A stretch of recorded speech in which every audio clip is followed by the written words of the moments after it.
सुप्रभात बच्चों। आपने विनय के पद पढ़ा होगा, जिसे आपको अनीता चौधरी टीचर ने पढ़ाया था। आज मैं आपको इस पद के कुछ महत्वपूर्ण प्रश्न और उत्तर लिखवाऊंगी, ठीक है? क्योंकि पढ़ाई आपकी पूरी हो गई है, ठीक है? तो आप स्क्रीन पर देखिए कुछ महत्वपूर्ण प्रश्न जो इस प्रकार हैं। पहला प्रश्न है, प्रस्तुत पद में किसकी बात की जा रही है? वह कैसे उदार हैं? दूसरा प्रश्न है, गीध और सबरी कौन थे? भगवान ने उनका उद्धार किस प्रकार किया? तीसरा प्रश्न है, भगवान राम ने विभीषण के प्रति किस प्रकार उदारता दिखाई? चौथा प्रश्न इस प्रकार है, तुलसीदास सब भांति सकल सुख जो चाहसी मन मेरो, तौ भजु राम काम सब पूर्ण कर कृपा निधि तेरो। इन पंक्तियों की व्याख्या कीजिए। तो बच्चों, ये आपके 4 प्रश्न हैं जो पहले पद से लिए गए हैं। इनके उत्तर इस प्रकार हैं। पहला का उत्तर आप कॉपी कलम निकालिए और लिखना शुरू करिए। उत्तर इस प्रकार है, प्रस्तुत पद में तुलसीदास के आराध्य देव भगवान विष्णु के अवतार राम की बात की जा रही है। तुलसीदास के अनुसार भगवान राम के समान उदार संसार में और कोई नहीं है। राम बिना सेवा के ही दीन दुखियों पर अपनी कृपा दृष्टि रखते हैं और उनका इस भव रूपी सागर से उद्धार करते हैं। भव रूपी सागर अर्थात संसार जिसमें हम लोग सब जीते हैं, ठीक है? अब दूसरे प्रश्न का उत्तर इस प्रकार लिखिए। गीध अर्थात गिद्ध से कवि का तात्पर्य जटायु से है।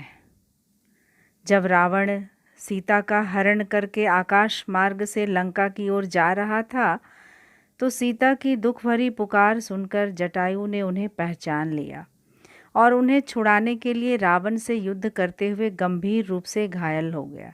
सीता को खोजते हुए जब राम वहां पहुंचे, तो घायल जटायु ने ही राम को रावण के विषय में सूचना देकर राम के चरणों में अपने प्राण त्याग दिए और मोक्ष की प्राप्ति की। अब सबरी के बारे में समझिए। सबरी अर्थात सवरी एक वनवासी सवर जाति की स्त्री थी।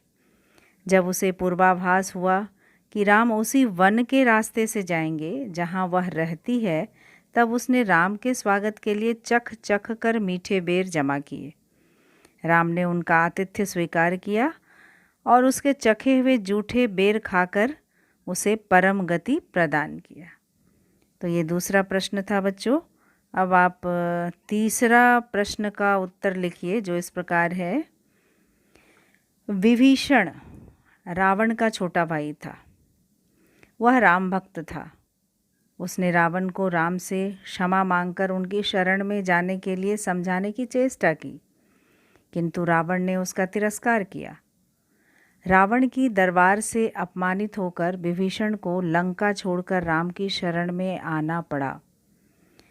युद्ध में रावण को पराजित करने के बाद राम ने लंका का संपूर्ण राज्य बड़े संकोच के साथ अर्थात बिना किसी अभिमान के साथ विभीषण को दे दिया।